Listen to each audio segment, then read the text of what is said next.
अभी तक आप दिल्ली एनसीआर में या देश के बाकी हिस्सों में जो पॉल्यूशन की बात कर रहे थे, पीएम 2.5 पॉल्यूशन की यहाँ पर बात कर रहे थे, लेकिन ये जो खतरा है उससे कहीं ज़्यादा बढ़ता हुआ नज़र आ रहा है, क्योंकि उस पॉल्यूशन की वजह से ओजोन प्रदूषण भी अब बढ़ रहा है, उसका लेवल भी अब बढ़ता हुआ नज़र आ रहा है और इससे कई तरह की जो आप बीमारियां हैं, संकट हैं, वो आपके ऊपर खड़ा होता हुआ नज़र आ रहा है। डॉक्टर आकाश, सीएससी की जो रिपोर्ट आई है वो कितनी खतरनाक है? क्योंकि साल 2024 की अगर हम बात करें तो रिपोर्ट के मुताबिक 25 से 26 हज़ार लोगों की मौत हुई थी इस वजह से, यानी कि खतरा बहुत बड़ा है। ये बिल्कुल सही कहा। ओजोन को as a silent killer of air pollution बोला जाता है क्योंकि हमारा most of the focus ozone पे नहीं होता, बिकॉज हमारे माइंड में ऐसा परसेप्शन बना हुआ है कि ओजोन तो प्रोटेक्टिव लेयर है। ओजोन जैसा बताया कि हमें प्रोटेक्ट कर रही है यूवी रेडिएशन से, हमारी गैसेस को और बाकी सबको।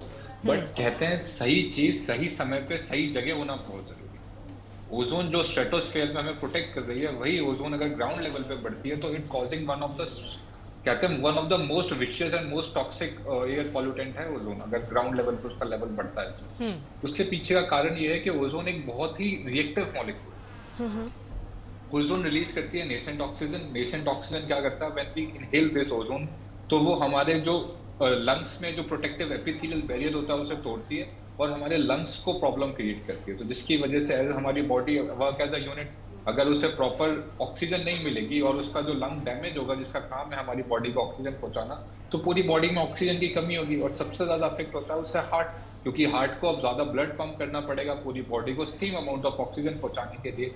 तो जो हमारा रेस्पिरेटरी सिस्टम है जिसमें लंग्स हैं वो अफेक्ट होते हैं, और दूसरा हमारा सर्कुलेटरी सिस्टम जिसका मेन ऑर्गन हार्ट है वो ज्यादा अफेक्ट होता है। तो इसकी वजह से होने वाली डेथ्स का, जैसे आपने अभी वो बताया टारगेट डेथ, जो 40,000 जो 25,000 डेथ्स हुई हैं, उसका कारण यही था कि लोगों को कार्डियक अरेस्ट और लंग फेलियर की वजह से हुआ।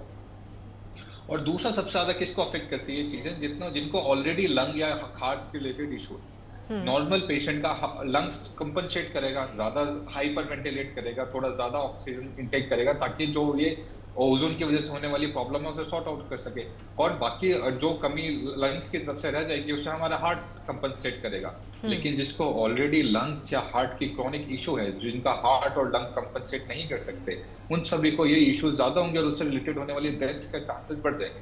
और खासकर जिन लोगों की एज, जैसे बच्चों का जो लंग्स है वो इमेच्योर है, फ्रेजाइल है, ज्यादा वल्नरेबल है ओजोन इंड्यूस्ड डैमेज की वजह से, तो उनको ज्यादा रिस्क है।